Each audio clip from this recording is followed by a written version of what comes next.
ಎಲ್ರಿಗೂ ಬೆಳಗಿನ ಶುಭೋದಯಗಳು ವಿದ್ಯಾರ್ಥಿಗಳೇ. ಇಂದು ನಾವು 9ನೇ ತರಗತಿಯಲ್ಲಿ ಅಧ್ಯಾಯ 13 ಪ್ರಥಮ ಚಿಕಿತ್ಸೆ ಬಗ್ಗೆ ಇಂದು ನಾವು ತಿಳ್ಕೊಳ್ಳೋಣ. ವಿದ್ಯಾರ್ಥಿಗಳೇ, ಎಲ್ರಿಗೂ ಗೊತ್ತೇ ಪ್ರಥಮ ಚಿಕಿತ್ಸೆಯು ಆರೋಗ್ಯ ಶಿಕ್ಷಣದ ಒಂದು ಭಾಗವಾಗಿದೆ ಅಂತೇಳಿ. ಏನು? ಪ್ರಥಮ ಚಿಕಿತ್ಸೆ ಆರೋಗ್ಯ ಶಿಕ್ಷಣದ ಒಂದು ಭಾಗ ಅಲ್ವಾ? ನೆನಪಿರಲಿ, ಪ್ರಥಮ ಚಿಕಿತ್ಸೆ ಇಲ್ಲದೆ ಹೋಗಿದ್ರೆ ಇಷ್ಟೊತ್ತಿಗೆ ಲಕ್ಷಾಂತರ ಜನ ಬದುಕು ಉಳಿಯುವಂತಹ ಜನರು ಇವತ್ತು ಇರ್ತಿರಲಿಲ್ಲ ಅಲ್ವಾ? ಅದಕ್ಕೆ ಪ್ರಥಮ ಚಿಕಿತ್ಸೆಯನ್ನು ನೀಡೋದ್ರಿಂದ ಸಮಸ್ಯೆಗೆ ಅಂದರೆ ಅಪಘಾತಕ್ಕೆ ಒಳಗಾದಂತಹ ವ್ಯಕ್ತಿಯನ್ನ ತಾತ್ಪೂರ್ವಕವಾಗಿ ನಾವೇನು ಮಾಡ್ಬೋದು, ಅವರಿಗೆ ರಕ್ಷಣೆಯನ್ನು ಮಾಡ್ಬೋದು, ಕಾಪಾಡ್ಬೋದು ಅಲ್ವಾ? ಹಿಂದಿನ ತರಗತಿಯಲ್ಲಿ ಆಲ್ರೆಡಿ ಓದಿದಿರ ಪ್ರಥಮ ಚಿಕಿತ್ಸೆ ಬಗ್ಗೆ ಸ್ವಲ್ಪ ಮಟ್ಟಿಗೆ ತಿಳ್ಕೊಂಡಿದ್ರಿ ವಿದ್ಯಾರ್ಥಿಗಳೇ ಅಲ್ವಾ? ಯಾವುದ್ರ ಬಗ್ಗೆ ತಿಳ್ಕೊಂಡಿದ್ರಿ? ಪ್ರಥಮ ಚಿಕಿತ್ಸೆ ಬಗ್ಗೆ ತಿಳ್ಕೊಂಡಿದ್ರಿ. ಯಾವುದ್ರ ಬಗ್ಗೆ ತಿಳ್ಕೊಂಡಿದ್ರಿ? ಎಸ್, ವಿಷ ಸೇವಿಸೋದ್ರಿಂದ ಏನಾಗತ್ತೆ ಅಲ್ವಾ? ನೆಕ್ಸ್ಟು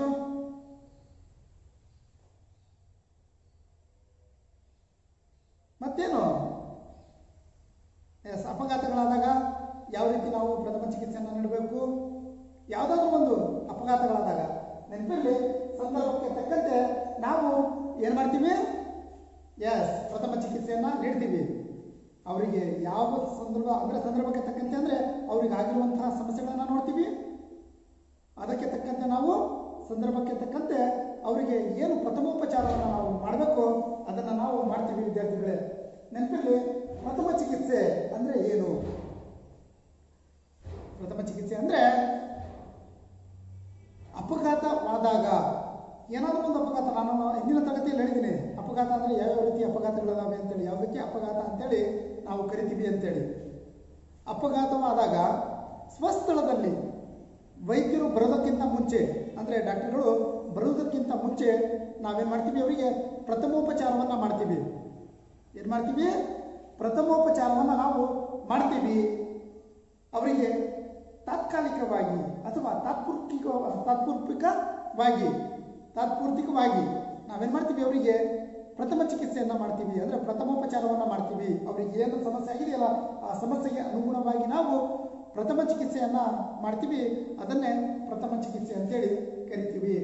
ವೈದ್ಯರನ್ನ ಅಪಘಾತವಾದಂತಹ ವ್ಯಕ್ತಿಗೆ ವೈದ್ಯರು ಬರುವುದಕ್ಕಿಂತ ಮುಂಚೆ ನಾವು ನೀಡುವಂತಹ ಚಿಕಿತ್ಸೆಯನ್ನು ಪ್ರಥಮ ಚಿಕಿತ್ಸೆ ಅಂತೇಳಿ ಕರಿತೀವಿ. ಎಂತಹ ಸಮಸ್ಯೆ ಆಗಿದೆ, ಆ ಸಮಸ್ಯೆಗೆ ಯಾವ ರೀತಿಯ ಪ್ರಥಮೋಪಚಾರವನ್ನು ಮಾಡಬೇಕು, ಅವುಗಳನ್ನು ಯಾವ ರೀತಿಯಿಂದ ಅಪಘಾತಗಳಾಗ್ತವೆ, ಅವುಗಳನ್ನು ನಾವು ಯಾವ ರೀತಿಯಿಂದ ಪ್ರಥಮ ಚಿಕಿತ್ಸೆಯನ್ನು ನೀಡಿದರೆ ಅವರಿಗೆ ಪ್ರಾಣಾಪಾಯದಿಂದ ಪಾರು ಮಾಡಬಹುದು ಅನ್ನೋದನ್ನು ಇಂದಿನ ತರಗತಿಯಲ್ಲಿ ನಾವು ತಿಳ್ಕೊತೀವಿ. ವಿದ್ಯಾರ್ಥಿಗಳ ನೆನಪಿರಲಿ, ನಿಮಗೆ ಹಿಂದಿನ ತರಗತಿಯಲ್ಲಿ ತಿಳ್ಕೊಂಡಿದ್ವಲ್ಲ ಅದರ ಮುಂದುವರಿದ ಭಾಗವನ್ನು ನಾವಿಂದು ತಿಳ್ಕೊತೀವಿ. ಮೊದಲನೇದಾಗಿ ಹಾವು ಕಚ್ಚಿದಾಗ, ಅಂದರೆ ಹಾವು ಕಚ್ಚಿದಾಗ ಯಾವ ರೀತಿಯಿಂದ ಯಾವ ಲಕ್ಷಣಗಳಿರ್ತವೆ ನಮ್ಮಲ್ಲಿ ಅಲ್ವಾ? ನಂತರದಲ್ಲಿ ಅದಕ್ಕೆ ಉಪಚಾರವನ್ನು ಯಾವ ರೀತಿ ಮಾಡ್ಕೋಬೇಕು ಅನ್ನೋದನ್ನು ನಾವು ತಿಳ್ಕೊತೀವಿ. ನಂತರದಲ್ಲಿ ನೀರಿನಲ್ಲಿ ಮುಳುಗಿದವರಿಗೆ ಯಾವ ರೀತಿಯಿಂದ ನಾವು ಕಾಪಾಡಬೇಕು ಅದನ್ನು ತಿಳ್ಕೊತೀವಿ. ಹಾಗೆ ಅವರಿಗೆ ಯಾವ ರೀತಿಯಿಂದ ಪ್ರಥಮೋಪಚಾರವನ್ನು ಮಾಡಬೇಕು. ನಂತರದಲ್ಲಿ ಪ್ರಾಣಿಗಳು ಕಚ್ಚಿದಾಗ, ನೆನಪಿದೆ ಇತ್ತೀಚಿನ ದಿನಗಳಲ್ಲಿ ಪ್ರಾಣಿಗಳು ಯಾವ ರೀತಿ ಅಟ್ಯಾಕ್ ಮಾಡ್ತಿದ್ದಾರೆ ಮನುಷ್ಯರ ಮೇಲೆ ಅಂತೇಳಿ, ಆವಾಗ ನಾವು ಯಾವ ರೀತಿಯಿಂದ ಪ್ರಥಮೋಪಚಾರ ಮಾಡಬೇಕು ಅನ್ನೋದನ್ನು ಇಂದಿನ ತರಗತಿಯಲ್ಲಿ ನಾವು ತಿಳ್ಕೊತೀವಿ. ವಿದ್ಯಾರ್ಥಿಗಳೇ, ನೆನಪಿರಲಿ, ಹಾವು ಒಂದು ಸರೀಸೃಪ, ಅಂದರೆ ತೆವಳುವಂತಹ ಒಂದು ಏನಂತೀವಿ, ಹಾವನ್ನು ಉಭಯವಾಸಿ ಅಂತಲೂ ಕೂಡ ಕರಿಬೋದು ಅಲ್ವಾ? ಉಭಯವಾಸಿ ಪ್ರಾಣಿ ಅಂತಲೂ ಕರಿಬೋದು.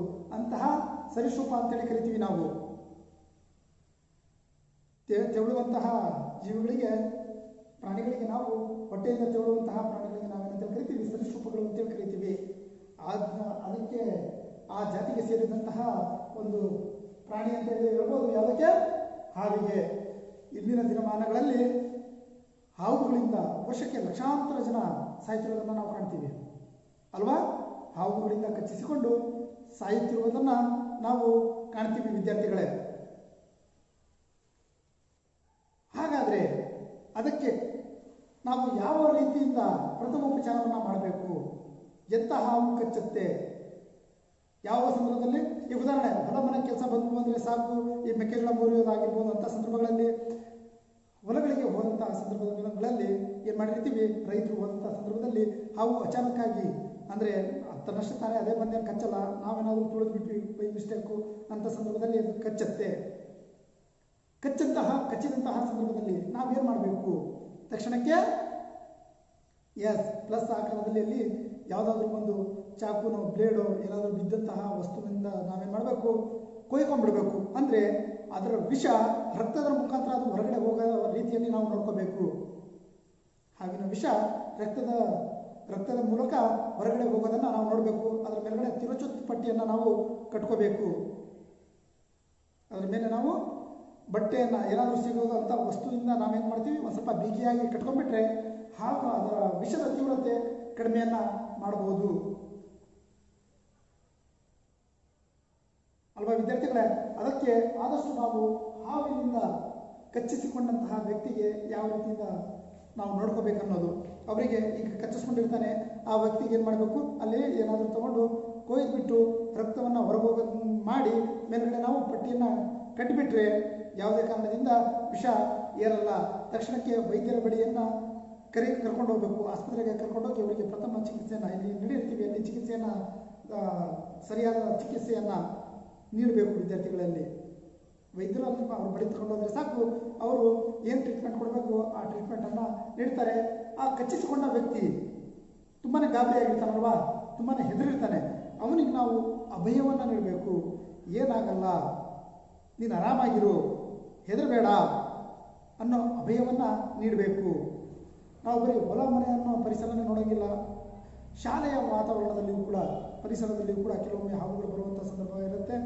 ಆವಾಗ ಆದಷ್ಟು ನಾವು ಎಚ್ಚರಿಕೆಯಿಂದ, ತುಂಬಾ ಗಲೀಜಾದಂಥ ಜಾಗ ಅಂದರೆ ಈ ಗಿಡಗಳು ಸಣ್ಣ ಸಣ್ಣ ಗಿಡ ಅವೆಲ್ಲ ಬೆಳೆದಿರ್ತಾವಲ್ಲ ಅಂಥ ಜಾಗಗಳಲ್ಲಿ ಜಾಸ್ತಿ ಹೋಗಬಾರ್ದು ಅಲ್ವಾ. ಆದಷ್ಟು ಸ್ವಚ್ಛತೆ ಇರುವಂಥ ಜಾಗದಲ್ಲಿ ನಾವಿರಬೇಕು, ಸ್ವಚ್ಛವಾಗಿ ಇಟ್ಕೋಬೇಕು. ಆವಾಗ ಯಾವುದೇ ಅಂಥ ಸರೀಸೃಪಗಳು ನಮ್ಮ ಆವರಣದೊಳಗಡೆ ಬರಲ್ಲ ವಿದ್ಯಾರ್ಥಿಗಳೇ. ಅದಕ್ಕೆ ನಾವೀಗ ಲಕ್ಷಣಗಳಿಗೆ ಲಕ್ಷಣಗಳನ್ನು ನಾವು ನೋಡಿದಾಗ ನಾವು ಹೇಳ್ತೀವಿ. ಈಗ ಉದಾಹರಣೆ, ಹಾವು ಕಚ್ಚಿದಾಗ ನಾವು ಯಾವ ರೀತಿ ಇರುತ್ತಂದರೆ ಅವರ ಪರಿಸ್ಥಿತಿ, ಅದು ಯಾವ ಹಾವು ಅಲ್ವಾ ಹೇಳೋದೇ ಅಷ್ಟು, ಅದು ಯಾವ ಹಾವು ಕಚ್ಚಿತು. ಯಾಕಂದರೆ ಎರಡು ಹಲ್ಲಿನ ಗುರುತುಗಳಿಗಿಂತ ಜಾಸ್ತಿ ಹಲ್ಲಿನ ಗುರುತುಗಳಿದ್ದರೆ ಆ ಗುರುತನ್ನು ನೋಡ್ತೀವಿ. ಅಲ್ಲಿ ಕಚ್ಚಿಸಿಕೊಂಡ ಗಾಯ ಆಗಿರುತ್ತಲ್ಲ ಆ ಜಾಗವನ್ನು ನೋಡ್ತೀವಿ, ಅಲ್ಲಿ ಎಷ್ಟು ಹಲ್ಲಿನ ಗುರುತುಗಳದಾವೆ ಏನಂತೇಳಿ ನೋಡ್ಕೊಂಡ್ಬಿಟ್ಟು, ಅದು ಎರಡು ಹಲ್ಲಿನ ಗುರುತುಗಳಿಗಿಂತ ಜಾಸ್ತಿ ಹಲ್ಲಿನ ಗುರುತುಗಳಿದ್ರೆ ಅದು ವಿಷಕಾರಿ ಹಾವಲ್ಲ ಅನ್ನೋದು ಗೊತ್ತಾಗತ್ತೆ. ಅದೇ ಎರಡು ಹಲ್ಲಿನ ಗುರುತುಗಳಿಗಿಂತ ಕಡಿಮೆ ಅಂದರೆ ಅದು ವಿಷಕಾರಿ ಹಾವು. ಆವಾಗ ನಾವೇನು ಮಾಡಬೇಕು? ತಕ್ಷಣಕ್ಕೆ ಅಲ್ಲಿ ಕೊಯ್ಬೇಕು. ಚಾಕು ಬ್ಲೇಡ್ ಏನು ಸಿಗುತ್ತೋ ಅದು, ಅದರಿಂದ ಇನ್ಸ್ಪೆಕ್ಷನ್ ಕೂಡ ಈಗ ಏನಾದರೂ ಅಲ್ಲಿ ಸಿಗುವಂಥ ಕಲ್ಲಾಗಿರ್ಬೋದು, ಏನಾದರೂ ಕಟ್ಟಿಗೆ ಆಗಿರ್ಬೋದು, ಗಟ್ಟಿಯಾದಂಥ ಕಟ್ಟಿಗೆ ಆಗಿರ್ಬೋದು, ಅದರಿಂದ ನಾವು ಏನಾದರೂ ಕೊಯ್ಕೊಳಕ್ಕೆ ಹೋದರೆ ಇನ್ಸ್ಪೆಕ್ಷನ್ ಆಗೋ ಚಾನ್ಸಸ್ ಇರುತ್ತೆ. ಆ ಇನ್ಸ್ಪೆಕ್ಷನನ್ನು ಕೂಡ ನಾವು ಏನು ಅನಿವಾರ್ಯ, ಅಲ್ಲಿ ಬದುಕಬೇಕಲ್ವಾ. ಇನ್ಸ್ಪೆಕ್ಷನ್ ಆದರೂ ಪರವಾಗಿಲ್ಲ, ಒಟ್ಟು ಆ ವಿಷಯುಕ್ತ ರಕ್ತ ಹೊರಗಡೆ ಹೋಗಬೇಕು. ಯಾಕಂದರೆ ಹಾವು ಕಚ್ಚಿದ ತಕ್ಷಣ ನಮ್ಮ ರಕ್ತದ ಮುಖಾಂತರ ಏನಾಗುತ್ತೆ, ಎಲ್ಲ ಕಡೆ ಸ್ಪ್ರೆಡ್ ಆಗುತ್ತೆ ವಿಷ. ಅದರ ತೀಕ್ಷ್ಣತೆಯನ್ನು ನಾವು ಕಡಿಮೆ ಮಾಡಬೇಕಾಗತ್ತೆ ಅಲ್ವಾ ವಿದ್ಯಾರ್ಥಿಗಳೇ. ಅದರ ಲಕ್ಷಣಗಳನ್ನು ನೋಡೋಣ. ಹಾವು ಕಚ್ಚಿದಾಗ ಯಾವ ರೀತಿಯಿಂದ ಅದರ ಲಕ್ಷಣಗಳು ಇರ್ತಾರೆ ಅನ್ನೋದನ್ನು ನೋಡೋಣ ವಿದ್ಯಾರ್ಥಿಗಳೇ. ನೋಡಿ, ಹಾವಿನ ವಿಷದ ಹಲ್ಲಿನ ಗುರುತು ಕಾಣಬಹುದು. ಅಲ್ಲಿ ಕಚ್ಚಿಸಿಕೊಂಡ ವ್ಯಕ್ತಿ ಏನಿರ್ತಾನಲ್ಲ, ಅವನ ಎಲ್ಲಿ ಗಾಯವಾಗಿರುತ್ತಲ್ಲ ಆ ಸ್ಥಳದಲ್ಲಿ ನಾವು ಹಾವಿನ ವಿಷದ ಹಲ್ಲಿನ ಗುರುತನ್ನು ನಾವು ಕಾಣಬಹುದು. ಎಷ್ಟು ಹಲ್ಲುಗಳದಾವ ಅಂತೇಳಿ ನಾನು ಹೇಳಿದ್ದಲ್ಲ ಅದೇ. ನೆಕ್ಸ್ಟ್, ಎರಡು ಹಲ್ಲಿನ ಗುರುತಿಗಿಂತ ಹೆಚ್ಚಿಗೆ ಇದ್ದರೆ ಅದು ವಿಷಕಾರಿ ಹಾವು. ಎರಡು ಹಲ್ಲಿನ ಗುರುತುಗಳಿಗಿಂತ ಕಡಿಮೆ ಇದ್ದರೆ ಅದು ವಿಷಕಾರಿ ಹಾವು, ಹೆಚ್ಚಿಗೆ ಇದ್ದರೆ ವಿಷಕಾರಿ ಹಾವಲ್ಲ. ಹೆದರುವ ಅವಶ್ಯಕತೆ ಇರಲ್ಲ. ಹಾಗಂತೇಳಿ ಸುಮ್ಮನೆ ಬಿಡಂಗೂ ಇಲ್ಲ. ನಾವು ಮಾಡುವಂಥ ಪ್ರಥಮೋಪಚಾರವನ್ನು ಮಾಡಲೇಬೇಕು. ನಂತರದಲ್ಲಿ ವಿದ್ಯಾರ್ಥಿಗಳೇ, ತರಚಿದ ಗಾಯದ ಸ್ನೇಹ ನೋವಿರುತ್ತೆ. ಹಾವು ಎಲ್ಲಿ ಕಚ್ಚಿರುತ್ತಲ್ಲ ಆ ಗಾಯದ ಅಕ್ಕಪಕ್ಕ ನಮಗೆ ತುಂಬಾ ನೋವಿರುತ್ತೆ. ನಂತರ ಕೈ ಕಾಲುಗಳು ಕಂಪಿಸಿರುತ್ತವೆ. ನೋಡ್ರಿ, ಕೈ ಕಾಲುಗಳು ಶೇಕ್ ಆಗ್ತಾ ಇರ್ತವೆ. ನೀವು ನೋಡ್ರಿ, ಅವ್ರು ನಡುತ್ತಿರ್ತಾರೆ ಅಲ್ವಾ, ಅವರಿಗೆ ನಡುಕ ಸ್ಟಾರ್ಟ್ ಆಗಿರುತ್ತೆ, ಅದಕ್ಕೆ ಕೈ ಕಾಲುಗಳು ನಡುತ್ತಿರ್ತವೆ. ಅದು ಕೂಡ ಒಂದು ಲಕ್ಷಣನೇ. ಅದನ್ನು ನಾವು ಸರಿಯಾಗಿ ನೋಡಬೇಕು ವಿದ್ಯಾರ್ಥಿಗಳೇ. ನಂತರದಲ್ಲಿ ಬಾಯಿಯಿಂದ ಎಂಜಲು ನೊರೆ ಸುರಿಯುತ್ತದೆ ಅಲ್ವಾ. ವಿಷ ಕುಡಿದಂಥ ವ್ಯಕ್ತಿಗೂ ನೋಡ್ರಿ, ಬಾಯಿಯಿಂದ ತಕ್ಷಣಕ್ಕೆ ನೊರೆ ಬರುತ್ತೆ. ಇದು ಕೂಡ ವಿಷನೇ ಅಲ್ವಾ, ಇದು ವಿಷ ಜಂತು. ಆಲ್ರೆಡಿ ಅದು ಕಚ್ಚಿದಾಗ ವಿಷ ಕೂಡ ಅದು ಬಾಯಿಯ ಮುಖಾಂತರ, ಅಂದರೆ ನೊರೆಯ ಮುಖಾಂತರ ಮತ್ತೆ ಎಂಜಿಲಿನ ಮುಖಾಂತರ ಹೊರಗಡೆ ಬರೋದನ್ನು ನಾವು ಕಾಣ್ತೀವಿ. ನಾಲಿಗೆ ಹೊರಚಾಚುತ್ತದೆ, ಮಾತು ತೊದಲುತ್ತದೆ. ನೋಡ್ರಿ, ನಾಲಿಗೆ ದಪ್ಪ ಆಗುತ್ತೆ ಅಂತ ಕೂಡ ಹೇಳ್ತಾರೆ. ದಪ್ಪ ಆದಾಗ ಏನಾಗುತ್ತೆ, ತನ್ನಷ್ಟಕ್ಕೆ ತಾನೆ ಅದು ಹೊರಚಾಚುತ್ತೆ. ಅದರ ಜೊತೆಗೆ ಏನಾಗುತ್ತೆ, ನಾಲಿಗೆ ದಪ್ಪ ಆದಾಗ ತೊದಲು ನುಡಿಸ್ ಪ್ರಾರಂಭ ಆಗುತ್ತೆ, ತೊದಲಿಸ್ತಾ ಇರ್ತಾನೆ. ಯಾಕಂದ್ರೆ ಆ ಹಾವಿನ ಕಡಿತಕ್ಕೆ ಒಳಗಾದಂತಹ ವ್ಯಕ್ತಿ ತೊದಲ್ತಾ ಇರ್ತಾನೆ. ನಂತರದಲ್ಲಿ ಆ ಹಾವಿನಿಂದ ಕಚ್ಚಿಸಿಕೊಂಡ ವ್ಯಕ್ತಿ ವಾಕರಿಕೆ ವಾಂತಿ ಮಾಡಬಹುದು. ಅವರಿಗೆ ವಾಕರಿಕೆ ಬರೋದಾಗಿರ್ಬೋದು ಅಥವಾ ವಾಂತಿ ಕೂಡ ಮಾಡಬಹುದು. ಹಾಗೆ ಕಣ್ಣು ರೆಪ್ಪೆಗಳು ಉಗ್ಗುತ್ತವೆ. ಯಾಕಂದ್ರೆ ಕಣ್ಣು ಮುಚ್ಕೊಳ್ಳೋಕೆ ಜಾಸ್ತಿ ಟ್ರೈ ಮಾಡ್ತಾ ಇರ್ತಾರೆ. ಯಾಕಂದ್ರೆ ವಿಷದ ತೀಕ್ಷ್ಣತೆ ಜಾಸ್ತಿ ಆಗ್ತಾ ಇರುತ್ತೆ. ದೇಹಕ್ಕೆ ವಿಷ ಸೇರಿದಾಗ ತನ್ನಷ್ಟು ತಾನೇ ಬ್ಲಡ್ ಕ್ಲಾಟ್ ಆಗ್ತಾ ಬರುತ್ತೆ, ಹೆಪ್ಪುಗಡ್ತಾ ಬರುತ್ತೆ ರಕ್ತ. ಆ ಸಂದರ್ಭದಲ್ಲಿ ಏನು ಸಾವಿನ ಸನಿಹ ಇದೀವಿ ಅಂತೇಳಿ ಅವಾಗ ಏನಾಗ್ತಿರುತ್ತೆ, ಕಣ್ಣು ರೆಪ್ಪೆಗಳು ಕುಗ್ಗುತ್ತವೆ. ಅಂದರೆ ಒಂಥರ ನಿದ್ದೆ ಬರುವಂಥ, ತಲೆ ಸುತ್ತು ಬರೋದು, ನಿದ್ದೆ ಬರೋದು, ಆ ರೀತಿ ಆಗ್ತವೆ. ನಂತರ ಉಸಿರಾಟದ ತೊಂದರೆ ಆಗುತ್ತೆ. ಉಸಿರಾಡಲಿಕ್ಕೆ ಸರಿಯಾಗಿ ನಾವು ಉಸಿರಾಡಲಿಕ್ಕೆ ಆಗಲ್ಲ, ಸರಿಯಾಗಿ ನಮಗೆ ಉಸಿರಾಡಲಿಕ್ಕೆ ಕೂಡ ಆಗಲ್ಲ. ನಂತರದಲ್ಲಿ ವಿದ್ಯಾರ್ಥಿಗಳೇ, ಶರೀರವು ಸೆಳೆದುಕೊಳ್ಳುತ್ತದೆ, ತಣ್ಣಗಾಗುತ್ತದೆ ಹಾಗೂ ಬೆವರುತ್ತದೆ, ಶೆಟಿಕೆ ಪ್ರಾರಂಭ ಮಾಡುತ್ತೆ. ರಕ್ತ ಹೆಪ್ಪುಗಡ್ದಾಗ ಏನಾಗುತ್ತೆ, ಮತ್ತೆ ತನ್ನಷ್ಟು ತಾನೇ ಸೆಟಿಯುತ್ತೆ, ಹಾಗೆ ತಣ್ಣಗಾಗತ್ತೆ, ದೇಹ ಕೂಡ ತಣ್ಣಗಾಗ್ತಾ ಹೋಗುತ್ತೆ, ಬೆವರ್ತಾ ಇರ್ತಾರೆ. ಆವಾಗ ನಾವು ಅಂದ್ಕೋಬೇಕು, ಇದು ಹಾವು ಕಡಿತಕ್ಕೆ ಒಳಗಾಗಿರುವಂತಹ ವ್ಯಕ್ತಿ ಅಂತೇಳಿ. ಇಷ್ಟು ಲಕ್ಷಣಗಳು ಹಾವಿನ ಕಡಿತಕ್ಕೆ ಒಳಗಾದಂತಹ ವ್ಯಕ್ತಿಯ ಲಕ್ಷಣಗಳು ಈ ರೀತಿ ಇರುತ್ತೆ. ನಂತರದಲ್ಲಿ ನಾವು ಅದಕ್ಕೆ ಉಪಚಾರವನ್ನು ಯಾವ ರೀತಿಯಿಂದಾಗಿ ನಾವು ಮಾಡಬೇಕು, ಯಾವ ರೀತಿಯಿಂದಾಗಿ ನಾವು ಉಪಚಾರವನ್ನು ಮಾಡಬೇಕು ನೋಡಿ ವಿದ್ಯಾರ್ಥಿಗಳೇ. ಮೊದಲಿಗೆ ನಾವು ಹತ್ತಿರದಲ್ಲಿರುವಂತಹ ಆಸ್ಪತ್ರೆಗೆ ತೆಗೆದುಕೊಂಡು ಹೋಗೋದಾಗಿರ್ಬೋದು ಅಥವಾ ವೈದ್ಯರನ್ನ ಕರ್ಕೊಂಡ್ಬರೋದಾಗಿರ್ಬೋದು ಮಾಡಬೇಕು. ಮೊದಲಿಗೆನೆ ಆ ಕೆಲಸವನ್ನು ನಾವು ಮಾಡಬೇಕು. ನಂತರದಲ್ಲಿ ಮೂರ್ಛೆ ಹೋಗದಂತೆ ತಡೆಯಬೇಕು. ನೋಡಿ, ಮೂರ್ಛೆ ಹೋಗದಂತೆ ನಾವು ಅವರನ್ನ ತಡಿಬೇಕು. ಯಾಕಂದ್ರೆ ಅವರು ಕಚ್ಚಿಸ್ಕೊಂಡ್ರೆ ಏನಾಗುತ್ತೆ, ಅವರಿಗೆ ಪ್ರಜ್ಞೆ ತಪ್ಪ ಚಾನ್ಸಸ್ ಇರುತ್ತೆ, ಮೂರ್ಛೆ ಹೋಗ್ತಾರೆ ಅಲ್ವಾ. ಅವರಿಗೆ ಮೂರ್ಛೆ ಹೋಗದಂತೆ ಅವರಿಗೆ ಮಾತಾಡ್ಸ್ಕೊಂತ ಇರೋದಾಗಿರ್ಬೋದು, ಅವರಿಗೆ ಅಭಯವನ್ನು ನೀಡೋದಾಗಿರ್ಬೋದು, ಧೈರ್ಯವನ್ನು ನೀಡ್ತಿರ್ಬೇಕು. ಏನು ಆಗಲ್ಲ, ಏನು ಹೆದರಬೇಡ ಅಂತ, ವಿಷಕಾರಿ ಹಾವಲ್ಲ, ಹೆದರೋ ಅವಶ್ಯಕತೆನೇ ಇಲ್ಲ, ನಿನಗೇನು ತೊಂದರೆ ಕೂಡ ಆಗಿಲ್ಲ ಅಂತೇಳಿ ಅವರಿಗೆ ಮಾತಾಡ್ಸ್ಕೊಂತ, ಅವರಿಗೆ ಅಭಯವನ್ನು ನೀಡುವಂತ ನಾವು ಇರೋದ್ರಿಂದ ಅವರಿಗೆ ಆ ಕ್ಷಣದಲ್ಲಿ ಅವರಿಗೆ ಪ್ರಾಣಾಪಾಯದಿಂದ ನಾವು ಪಾರು ಮಾಡಬಹುದು. ನಂತರದಲ್ಲಿ ವಿದ್ಯಾರ್ಥಿಗಳ ತಲೆಗೆ ಅಭಿಮುಖವಾಗಿ ನಾವೇನು ಮಾಡಬೇಕು, ಟೂರ್ನಿಕೆಯನ್ನ ಗಾಯದ ಮೇಲ್ಭಾಗದಲ್ಲಿ ಕಟ್ಟಬೇಕು. ಗಾಯ ಎಲ್ಲಾಗಿರುತ್ತಲ್ಲ ಅದ್ರ ಮೇಲ್ಗಡೆ ನಾವು ಏನು ಮಾಡಬೇಕು, ಟೂರ್ನಿಕೆಯನ್ನ, ತಲೆಗೆ ಅಭಿಮುಖವಾಗಿ ಟೂರ್ನಿಕೆಯನ್ನ ಯಾವ ಜಾಗ ಮಾತ್ರ ಆಗಿರ್ಬೋದು ಅದನ್ನ ಕಟ್ಬಿಟ್ಟು ನಾವು ಅವರನ್ನ ಆಸ್ಪತ್ರೆಗೆ ಕರ್ಕೊಂಡು ಹೋಗ್ಬೇಕು. ಹಾಗೆಯೇ ರಕ್ತಸ್ರಾವವನ್ನು ತಡೆಗಟ್ಟುವ ತಿರುಚೊತ್ತು ಪಟ್ಟಿಯನ್ನು ಕೂಡ ನಾವು ಕಟ್ಟಬೇಕಾಗತ್ತೆ. ತಿರುಚೊತ್ತು ಪಟ್ಟಿಯನ್ನು ನಾವು ರಕ್ತದಲ್ಲಿ ಸ್ರಾವ ಆಗ್ತಿರುತ್ತಲ್ಲ ಅದರ ಮೇಲ್ಭಾಗದಲ್ಲಿ ನಾವು ಕಟ್ಟಬೇಕು, ಅದರ ಮೇಲ್ಭಾಗದಲ್ಲಿ. ನಂತರದಲ್ಲಿ ವಿದ್ಯಾರ್ಥಿಗಳ ಟೂರ್ನಿಕೆ ಅಂದರೆ ತಿರುಗಿಸುವುದರಿಂದ ಅಭಿಧಮನಿಗಳನ್ನು ಏನು ನಮ್ಮ ಹೃದಯಕ್ಕೆ ನಮ್ಮ ಏನು ರಕ್ತವನ್ನು ತೆಗೆದುಕೊಂಡು ಹೋಗೋದು, ಶುದ್ಧ ರಕ್ತ ಮತ್ತು ಅಶುದ್ಧ ರಕ್ತವನ್ನು ತೆಗೆದುಕೊಂಡು ಹೋಗ್ತಾವಲ್ಲ ಅಪಧಮನಿಗಳು ಮತ್ತು ಅಭಿಧಮನಿಗಳು, ಆ ಅಪಧಮನಿಗಳು ಬಿಗಿದುಬಿಟ್ಟು ರಕ್ತದ ಮುಖಾಂತರ ಒಳಗೆ ಸಂಚಾರ ಮಾಡದಂಗೆ ಕಟ್ಟಬೇಕು ಅಲ್ವಾ.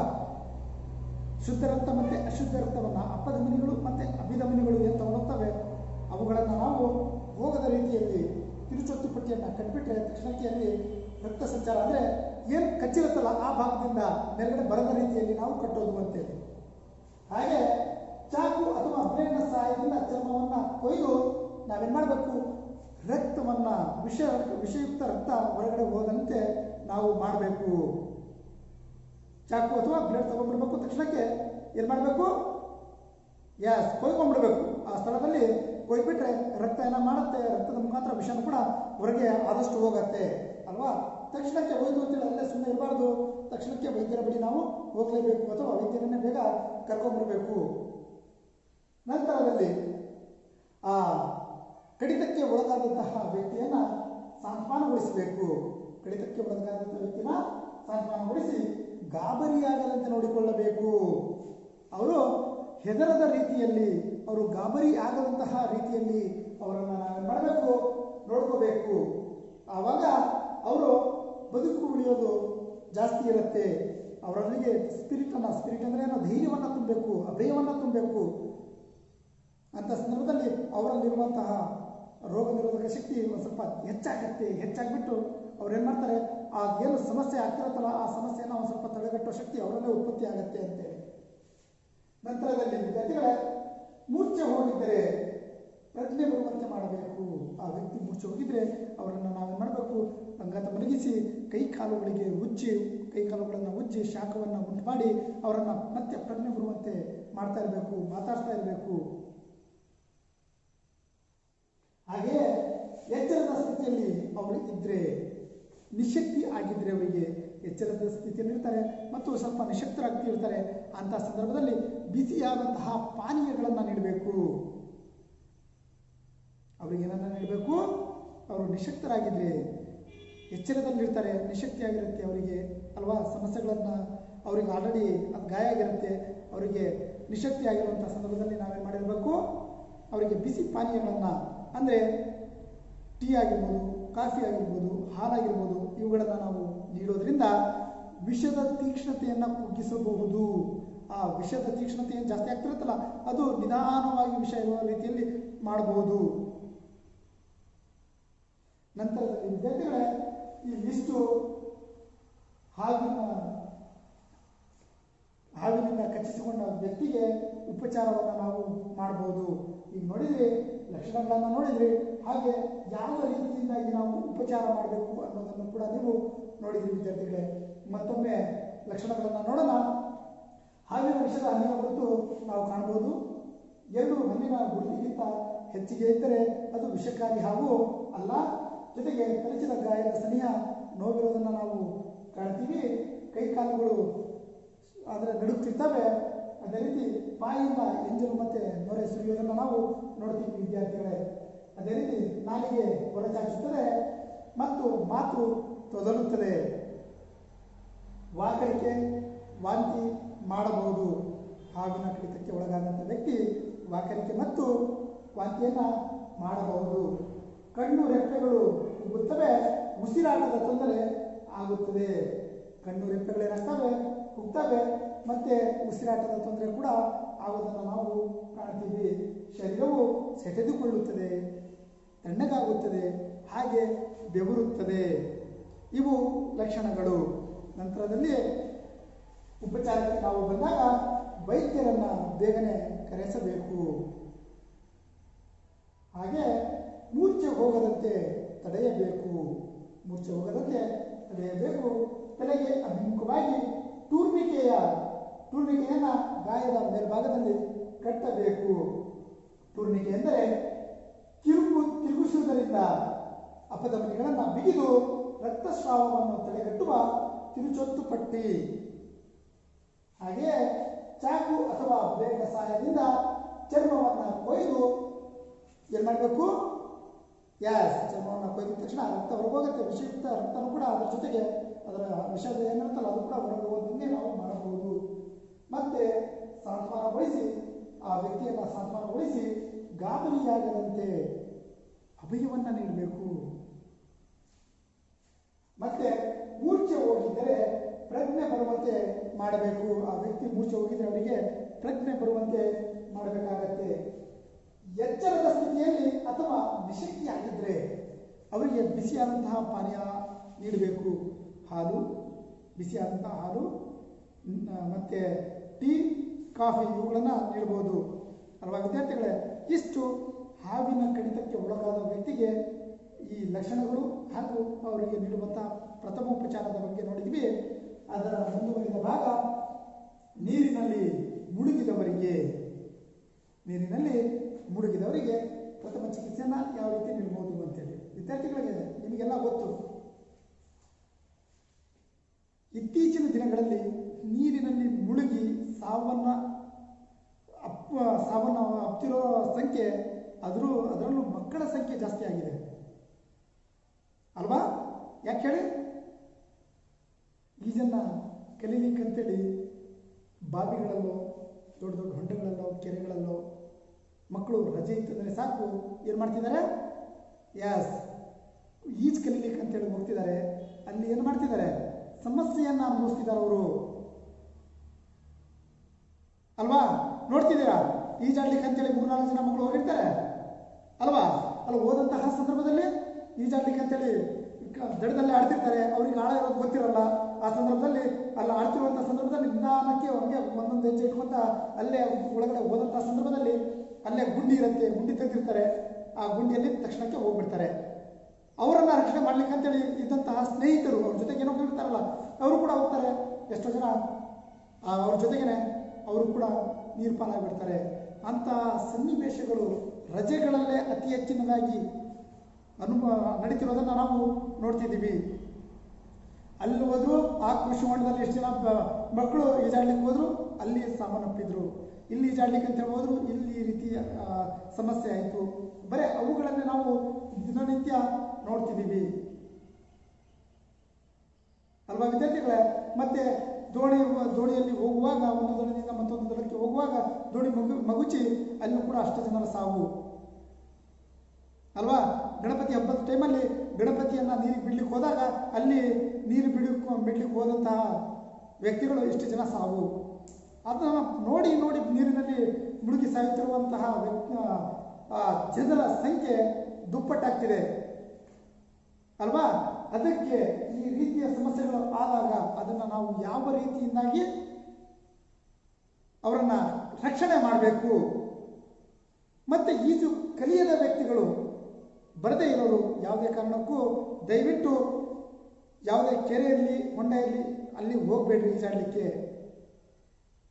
ಯಾಕಂದರೆ ಅದರ ಆಳ ನಿಮಗೆ ಗೊತ್ತಿರಲ್ಲ ಅಲ್ವಾ? ಅದರ ಆಳ ಗೊತ್ತಿರಲ್ಲ. ನೀವೇನೇ ಈಜು ಕಲಿಬೇಕಂತೇಳಿ ಹೋದ್ರೂ ಕೂಡ ಅದು ಎಂಥ ಜಾಗ ಆಗಿರಬೇಕು, ನಿಮ್ಮ ಮಂಡಿಯಿಂದ ಕೆಳಗಡೆ ಇರಬೇಕು ನೀರು. ನಿಮ್ಮ ಮಂಡಿಯ ಭಾಗದಿಂದ ಆದಷ್ಟು ಕೆಳಗಡೆ ಇದ್ದರೆ ನೀವು ಅದರಲ್ಲೂ ಕೂಡ ನಿಧಾನಕ್ಕೆ ಈಜನ್ನು ಕಲಿಬಹುದು. ಅದಕ್ಕಿಂತ ಜಾಸ್ತಿ ಆಳದಲ್ಲಿ ನೀವು ಹೋಗಂಗಿಲ್ಲ. ಅದರಲ್ಲೂ ಕೂಡ ಈಜು ಬರುವಂಥವರು ಇದ್ದರೆ ನಿಮ್ಮ ತಂದೆ ಅಥವಾ ದೊಡ್ಡವರು ಇದ್ದು ಅಲ್ಲೇ ನಿಮಗೆ ಈಜು ಕಲಿಸ್ತಾರೆ ಅಂದರೆ ಆ ಸ್ಥಳದಲ್ಲಿನೇ ಅದೇ ಏನು ಹೇಳಿದೆ ನಾನು, ಮಂಡಿಯಿಂದ ಜಾಸ್ತಿ ಆಳ ಇರಬಾರ್ದು, ಅಂಥ ಜಾಗದಲ್ಲಿ ಕಲಿಬೇಕು. ಒಬ್ಬೊಬ್ಬರೇ ಸ್ನೇಹಿತರ ಜೊತೆ ನೀವು ಆ ರೀತಿ ಹೋಗೋದು ತಪ್ಪು ಅಲ್ವಾ ವಿದ್ಯಾರ್ಥಿಗಳೇ? ಈಗ ಮುಂದೆ ನೋಡೋಣ, ನೀರಿನಲ್ಲಿ ಮುಳುಗಿದವರಿಗೆ ನಾವು ಯಾವ ರೀತಿ ರಕ್ಷಣೆಯನ್ನು ಮಾಡ್ಬೋದು ನೋಡಿ ವಿದ್ಯಾರ್ಥಿಗಳೇ. ನೀರಿನಲ್ಲಿ ಮುಳುಗಿರ್ತಾರೆ ಅಂದರೆ ಈಜಾಡ್ಲಿಕ್ಕೆ ಅಂತೇಳಿ ಹೋಗಿರ್ತೀರ, ಸ್ನೇಹಿತರು ಯಾರಾದರೂ ಹೋಗಿರ್ತಾರೆ. ಅಂಥ ಸಂದರ್ಭದಲ್ಲಿ ಏನಾಗಿರುತ್ತೆ, ಅವ್ರಿಗೆ ಆಳ ಗೊತ್ತಿರಲ್ಲ, ನೀರಿನ ಆಳ ಗೊತ್ತಿರಲ್ಲ. ಆಡ್ತಾ ಅಕಸ್ಮಾತಾಗಿ ಮುಳುಗೋಗ್ಬಿಡ್ತಾರೆ. ತಕ್ಷಣಕ್ಕೆ ಮೇಲೆ ಬರೋದು ಕೆಳಗೆ ಬರೋದು ಮಾಡ್ತಿರ್ತಾರೆ. ಅಂಥ ಸಂದರ್ಭದಲ್ಲಿ ಈಜು ಬರೋರಿದ್ರೆ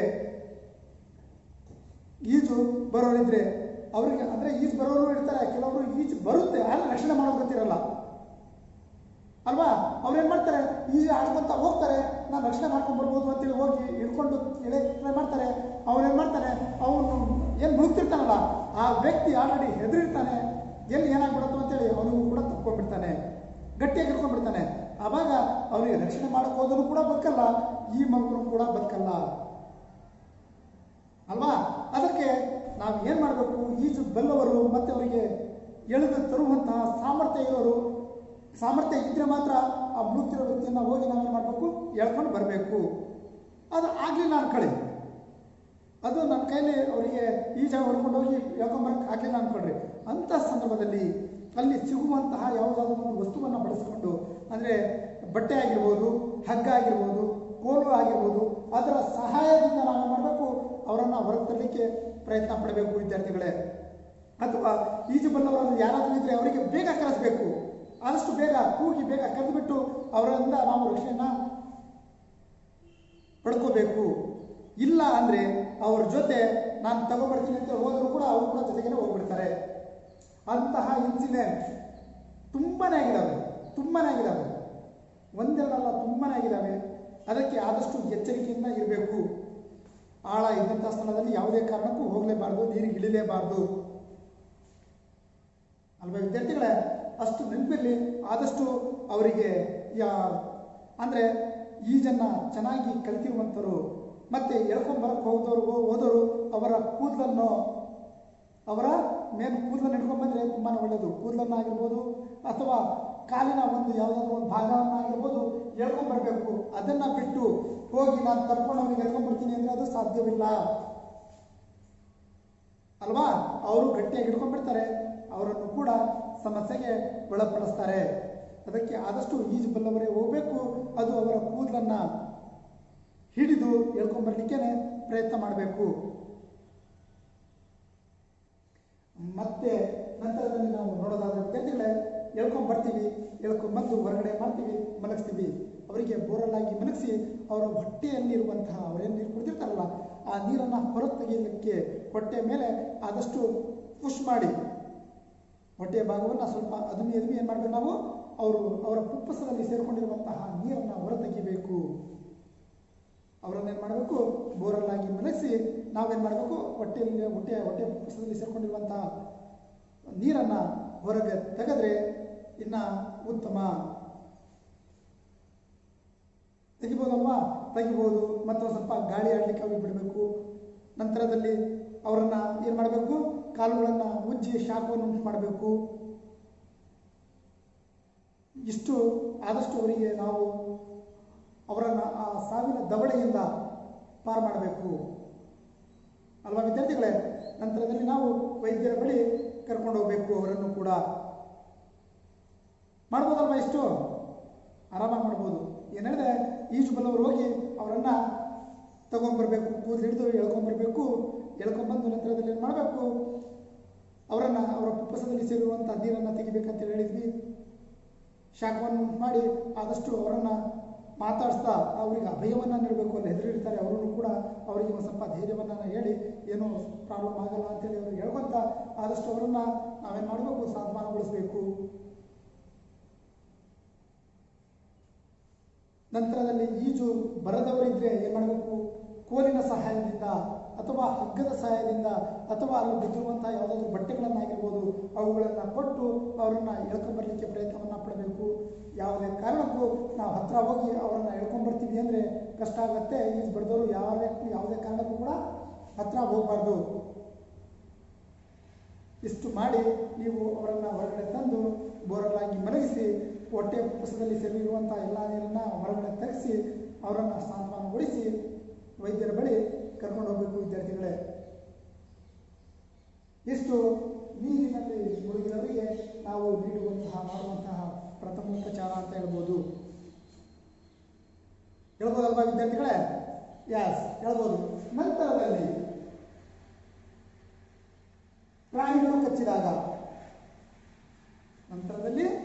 ಪ್ರಾಣಿಗಳು ಕಚ್ಚಿದಾಗ ವಿದ್ಯಾರ್ಥಿಗಳೇ ಗೊತ್ತಿದೆ, ಇಂದಿನ ದಿನಮಾನಗಳಲ್ಲಿ ಮನುಷ್ಯ ತಾನು ಬದುಕಲಿಕ್ಕೆ ಅಲ್ವಾ ಇಡೀ ಕಾಡನ್ನೇ ಅರಣ್ಯವನ್ನೇ ಏನು ಮಾಡ್ತಿದ್ದಾನೆ, ಸಂಪೂರ್ಣವಾಗಿ ಅಕ್ವೈರ್ ಮಾಡ್ಕೊತಿದ್ದಾನೆ.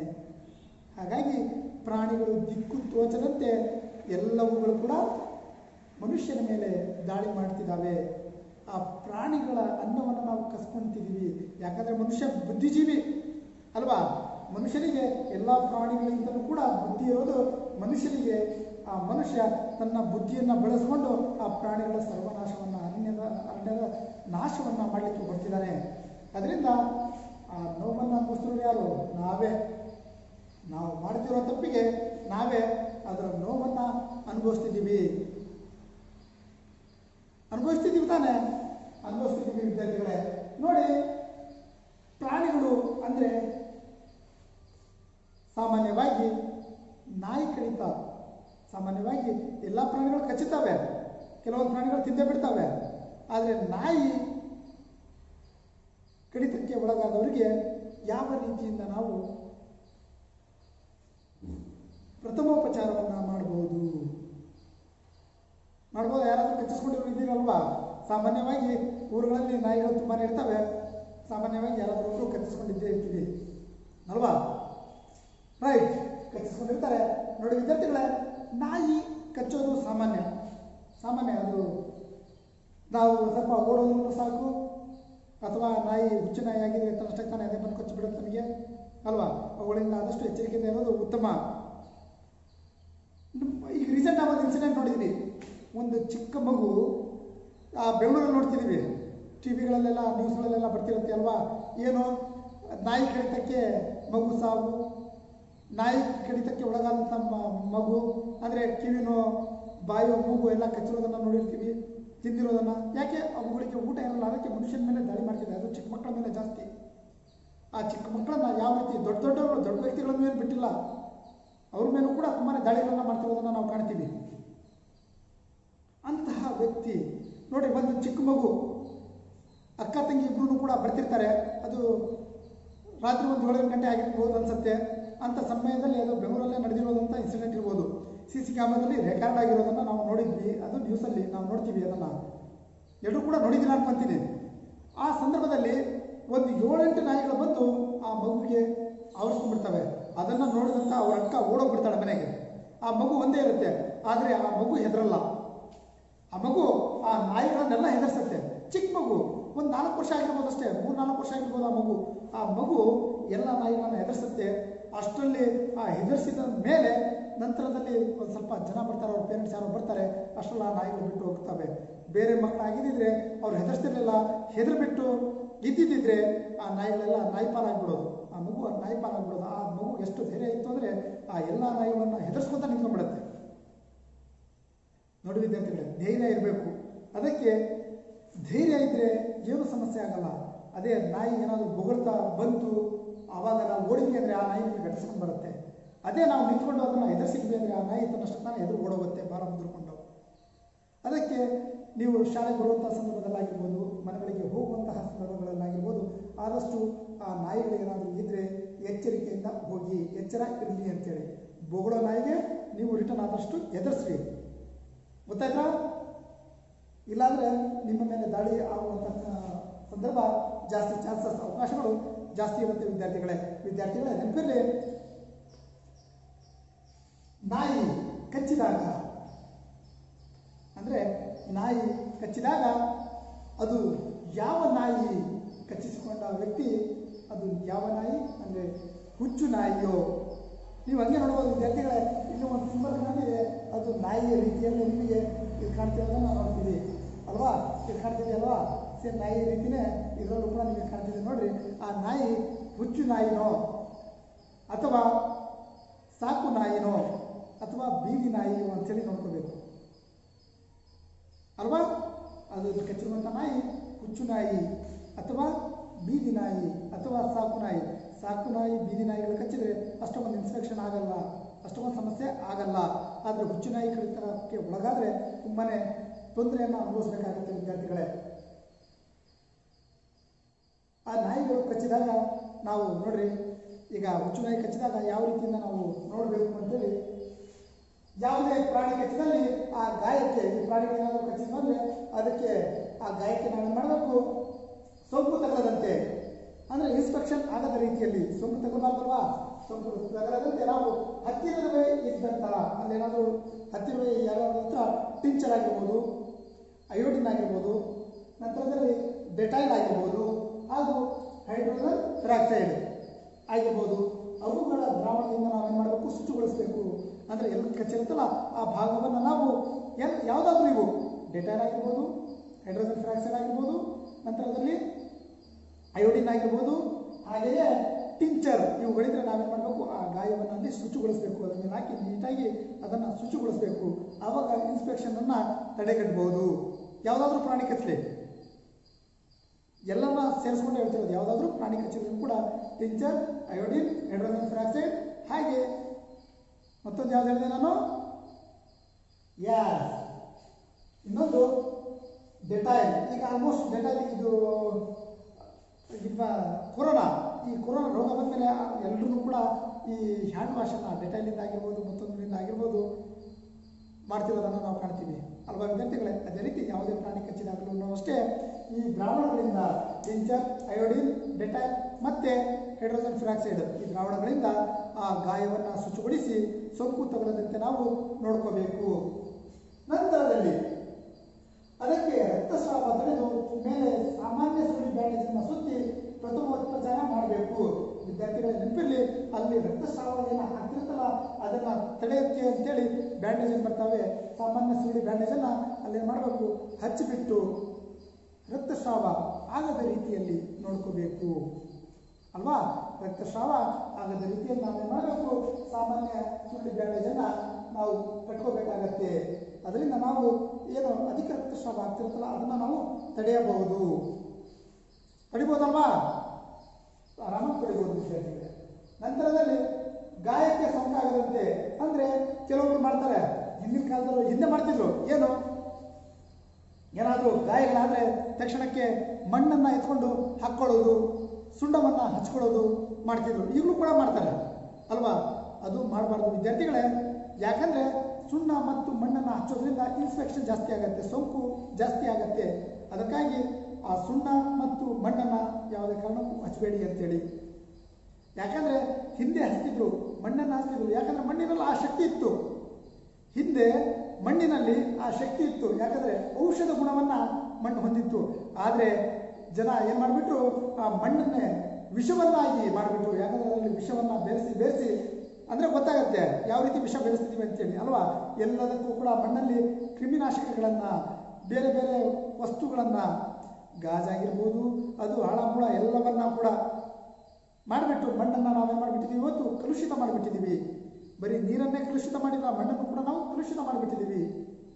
ಅದರಿಂದ ಏನಾಗ್ತಿದೆ, ಆ ಮಣ್ಣಲ್ಲೂ ಕೂಡ ವಿಷದ ಗುಣವನ್ನು ನಾವು ನೋಡ್ತಿದ್ದೀವಿ. ಅದರಿಂದ ಏನಾಗ್ತಿದೆ, ಹಚ್ಕೊಂಡ್ರೆ ಆ ಮಣ್ಣನ್ನು ನಾವು ಹಚ್ಕೊಂಡ್ರೆ ಏನಾಗುತ್ತೆ, ಇನ್ಸ್ಪೆಕ್ಷನ್ ಆಗುವಂಥ ಚಾನ್ಸಸ್ ಜಾಸ್ತಿ ಇರುತ್ತೆ, ಸೋಂಕಾಗತ್ತೆ. ಅದಕ್ಕಾಗಿ ನಾವು ಮಣ್ಣನ್ನು ಇದು ಮಾಡಬಾರ್ದು. ಉದಾಹರಣೆ ನೋಡಿರಿ, ಹಿಂದೆ ಗಡಿ ಮನೆಗಳಲ್ಲಾಗಿರ್ಬೋದು ಅಲ್ವಾ, ವ್ಯಾಯಾಮ ಶಾಲೆಗಳಲ್ಲಿ ಏನು ಮಾಡ್ತಿದ್ರು, ಮಣ್ಣನ್ನು ಏನಾದರೂ ಇದಾತಂದರೆ ಮಣ್ಣನ್ನು ಹಚ್ಕೊತಿದ್ರು. ಯಾಕಂದರೆ ಅದರಲ್ಲಿ ಔಷಧ ಗುಣಗಳಿದ್ದಾವೆ. ಈಗಲೂ ಕೂಡ ಅಷ್ಟೇ, ಗಡಿ ಮನೆಗಳಲ್ಲಿ ನೋಡಿ ನೀವು ಮಣ್ಣಿನ ಮೇಲೆ ಆಡ್ತಾರೆ. ಯಾಕಂದರೆ ಮಣ್ಣಿನ ಮೇಲೆ ಬಿದ್ದು ಏನೇ ಎಷ್ಟೇ ತೆರಚಿ ಏನೇ ಗಾಯಗಳಾದರೂ ಅದೇನು ಇನ್ಫೆಕ್ಷನ್ ಆಗಲ್ಲ. ಯಾಕಂದರೆ ಆ ಮಣ್ಣಲ್ಲಿ ಆ ಶಕ್ತಿ ಇದೆ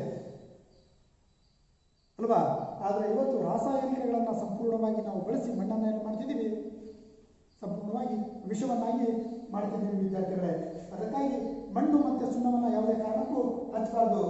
ಗಾಯಕ್ಕೆ ಸೋಂಕಾಗದಂತೆ ದೇಹದಲ್ಲಿ ರೋಗಕಾರಕ ಬ್ಯಾಕ್ಟೀರಿಯಾಗಳು ಸೇರದಂತೆ ಕ್ರಮ ಕೈಗೊಳ್ಳಬೇಕು. ಯಾಕಂದರೆ ಮಣ್ಣಲ್ಲಾಗಿರ್ಬೋದು ಅಲ್ವಾ, ಮಣ್ಣಿನಲ್ಲಿ ಬ್ಯಾಕ್ಟೀರಿಯಾಗಳು ಇರ್ತವೆ. ನಾವು ಹಚ್ಕೊಳ್ಳೋದ್ರಿಂದ ಆ ಬ್ಯಾಕ್ಟೀರಿಯಾದಿಂದ ಇನ್ನೂ ಸೋಂಕು ಜಾಸ್ತಿಯಾಗಿ ಸಮಸ್ಯೆಗೆ ತುತ್ತಾಗ್ತೀವಿ. ಹಾಗಾಗಿ ಮಣ್ಣು ಮತ್ತು ಸುಣ್ಣವನ್ನು ಹಚ್ಚೋದು ಸರಿಯಲ್ಲ. ನಂತರದಲ್ಲಿ ಇದೊಂದು ಸಾಮಾನ್ಯ ಕ್ರಿಯೆ ವಿದ್ಯಾರ್ಥಿಗಳೇ. ಇವೆಲ್ಲ ನಡೆಯೋದು ಒಂದು ಸಾಮಾನ್ಯ ಕ್ರಿಯೆ. ಇದು ಮುಗಿದ ತಕ್ಷಣ ವೈದ್ಯರನ್ನು ಸಂಪರ್ಕಿಸಿ ಮುಂದಿನ ಅವಶ್ಯ ಚಿಕಿತ್ಸೆಯನ್ನು ಕೊಡಿಸಬೇಕು. ಇದೊಂದು ಸಾಮಾನ್ಯ ಕ್ರಿಯೆ. ಇವೆಲ್ಲ ಮುಗಿದ ನಂತರ ನಾವೇನು ಮಾಡಬೇಕು, ವೈದ್ಯರ ಬಳಿ ಕರ್ಕೊಂಡೋಗಿ ಸೂಕ್ತವಾದ ಚಿಕಿತ್ಸೆಯನ್ನು ನೀಡಬೇಕು ವಿದ್ಯಾರ್ಥಿಗಳೇ, ನೀಡಿಸಬೇಕು. ಸೂಕ್ತವಾದ ಚಿಕಿತ್ಸೆಯನ್ನು ನೀಡೋದ್ರಿಂದ ಅವರಿಗೆ ಮುಂದಾಗುವ ತೊಂದರೆಗಳಿಂದ ಪಾರಾಗಬಹುದು. ಈ ರೀತಿಯಿಂದ ನಾವು ಪ್ರಥಮೋಪಚಾರವನ್ನು ಮಾಡಬಹುದಲ್ವ. ಇವನ್ನ ಯಾರಿಗೇ ಆಗಿರಲಿ, ನಿಮ್ಮ ಊರುಗಳಲ್ಲಾಗಿರ್ಬೋದು, ನಿಮ್ಮ ಮನೆಗಳಲ್ಲಾಗಿರ್ಬೋದು, ನಿಮ್ಮ ಸ್ನೇಹಿತರಿಗಾಗಿರ್ಬೋದು, ಇಂತಹ ಸಂದರ್ಭಗಳು ಒದಗಿ ಬಂದರೆ ನಿಮ್ಮ ಕೈಲಿ ಎಷ್ಟಾಗುತ್ತೋ ಅಷ್ಟು ಪ್ರಥಮೋಪಚಾರಗಳನ್ನು ಇವುಗಳನ್ನು ಮಾಡಿದರೆ ಅವರಿಗೆ ಆ ಕ್ಷಣದಿಂದ ಆಗುವಂಥ ಅನಾಹುತದಿಂದ ನಾವು ಪಾರು ಮಾಡ್ಬೋದು. ಅವರಿಗೆ ಪ್ರಾಣಾಪಾಯದಿಂದ ನಾವು ಪಾರು ಮಾಡ್ಬೋದು ವಿದ್ಯಾರ್ಥಿಗಳೇ. ಮಾಡ್ಬೋದಲ್ವಾ? ಎಸ್. ನಂತರದಲ್ಲಿ ವಿದ್ಯಾರ್ಥಿಗಳೇ, ಈ ಸಮಸ್ಯೆಗಳಾದಾಗ ನಾವು ಕೆಲವೊಂದು ವಿವಿಧ ಸಂದರ್ಭಗಳಲ್ಲಿ ನಾವೇನು ಮಾಡ್ತೀವಿ, ಬಳಸುವಂತಹ ಪಟ್ಟಿಗಳು ಅಂದರೆ ಬ್ಯಾಂಡೇಜ್ಗಳು. ಯಾವ ಸಂದರ್ಭದಲ್ಲಿ ಯಾವ ಬ್ಯಾಂಡೇಜನ್ನು ಬಳಸಿದರೆ ಸಮಸ್ಯೆಯಿಂದ ದೂರ ಇರ್ಬೋದು, ನೋವಿನಿಂದ ಪಾರು ಮಾಡ್ಬೋದು ಅನ್ನೋದನ್ನು ನೋಡೋಣ ವಿದ್ಯಾರ್ಥಿಗಳೇ. ಯಾವುದೇ ಸಂದರ್ಭದಲ್ಲಿ ಸಣ್ಣ ಪುಟ್ಟಗಳ ಗಾಯಗಳಾಗಿರ್ಬೋದು, ಅಂದರೆ ಕೈ ಕಾಲು ಎಲುಬುಗಳಿಗೆ ಏನಾದರೂ ಪೆಟ್ಟಾದಾಗ, ಮುರಿದುಕೊಂಡು ಹೋದಾಗ, ಒಳಗೆ ಸ್ನಾಯು ನೋವು ಆದಾಗ, ಸ್ನಾಯು ನೋವು ಅಂದರೆ ಏನಂತೀವಿ ಇದಕ್ಕೆ, ಸ್ನಾಯು ನೋವು ಅಂದರೆ ಸ್ನಾಯು ನೋವು ಆದಾಗ ಟ್ವಿಸ್ಟ್ ಆಗಿರ್ತಾವಲ್ಲ,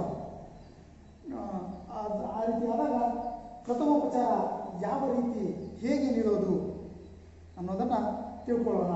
ವಿದ್ಯಾರ್ಥಿಗಳೇ ಮೊದಲಿಗೆ ಬರೋದು ಬೆರಳ ತುದಿ ಬ್ಯಾಂಡೇಜ್. ಬೆರಳ ತುದಿ ಬ್ಯಾಂಡೇಜ್, ಬೆರಳಿನ ತುದಿಗಳಲ್ಲಿ ಏನಾದರೂ ತೊಂದರೆಗಳಾದಾಗ, ಗಾಯಗಳಾದಾಗ ಅದಕ್ಕೆ ನಾವು ಬಳಸುವಂತಹ ಬ್ಯಾಂಡೇಜ್ ಬೆರಳ ತುದಿ ಬ್ಯಾಂಡೇಜ್ ಅಂತೇಳಿ ಕರಿತೀವಿ. ಈಗ ತಂತ್ರಜ್ಞಾನ ತುಂಬಾ ಮುಂದುವರೆದಿದೆ, ಅದಕ್ಕೆ ತುಂಬಾ ಶಾರ್ಟಾಗಿ ಟ್ರೀಟ್ಮೆಂಟನ್ನು ನೀಡ್ತಿದ್ದಾರೆ. ಬ್ಯಾಂಡೇಜ್ಗಳ ವಿಚಾರದಲ್ಲಿ ನೀವು ನೋಡ್ತೀರಾ ವಿದ್ಯಾರ್ಥಿಗಳೇ ಅಲ್ವಾ? ತುಂಬಾ ಸುಲಭವಾದಂತಹ ಬ್ಯಾಂಡೇಜ್ಗಳನ್ನು ಹಾಕ್ತಾರೆ. ನಂತರದಲ್ಲಿ ಚಿಕ್ಕ ಎಲುಬುಗಳ ಸಂಧಿ ಬ್ಯಾಂಡೇಜ್. ಚಿಕ್ಕ ಎಲುಬುಗಳ ಸಂಧಿ ಬ್ಯಾಂಡೇಜ್ ಅಂದರೆ ವಿದ್ಯಾರ್ಥಿಗಳೇ ಕೈ, ಕಾಲು ಮತ್ತು ಬೆರಳುಗಳಲ್ಲಿನ ಗಾಯಕ್ಕೆ ಅಲ್ವಾ, ಈ ಸಂದುಗಳಲ್ಲಿ ಆಗಿರುವಂತಹ ಗಾಯಕ್ಕೆ ಈ ಚಿಕ್ಕ ಎಲುಬುಗಳ ಸಂಧಿ ಬ್ಯಾಂಡೇಜನ್ನು ಹಾಕ್ತಾರೆ. ವಿದ್ಯಾರ್ಥಿಗಳೇ ನಿಮಗೆ ನೆನಪಿರಲಿ, ಹೋದ ವರ್ಷ ಅಂದರೆ ನೀವು 8ನೇ ತರಗತಿಯಲ್ಲಿ ಇದ್ದಂತಹ ಸಂದರ್ಭದಲ್ಲಿ ನಮ್ಮ ಪ್ರಥಮ ಚಿಕಿತ್ಸಾ ಕೇಂದ್ರ ಅಂದರೆ ನಮ್ಮ ಇಲ್ಲಿ ಆಸ್ಪತ್ರೆಯಿಂದ, ಆರೋಗ್ಯ ಕೇಂದ್ರದಿಂದ ಅಲ್ಲಿನ ವೈದ್ಯರನ್ನು ಕರೆಸಿ ನಿಮಗೆ ಎಲ್ಲ ತರಹದ ಬ್ಯಾಂಡೇಜ್ಗಳ ಬಗ್ಗೆ ಪರಿಚಯವನ್ನು ಮಾಡಿಸ್ಕೊಟ್ಟಿದ್ದೆ ಪ್ರಾಯೋಗಿಕವಾಗಿ. ನೆನಪಿದೆ ಅನ್ಕೊಂತೀನಿ. ಎಸ್, ಯಾವ ಸಂದರ್ಭದಲ್ಲಿ ಎಂತಹ ಬ್ಯಾಂಡೇಜ್ಗಳನ್ನು ಕಟ್ತಾರೆ ಮತ್ತು ಈ ಬ್ಯಾಂಡೇಜ್ಗಳನ್ನು ಯಾವ್ಯಾವ ರೀತಿಯನ್ನು ಕಟ್ತಾರೆ ಅಂತೇಳಿ ಪ್ರಾಯೋಗಿಕವಾಗಿ ನಿಮ್ಮ ಮೇಲೇ ಪ್ರಯೋಗ ಮಾಡಿಸಿದ್ದು ನೆನಪಿರಲಿ.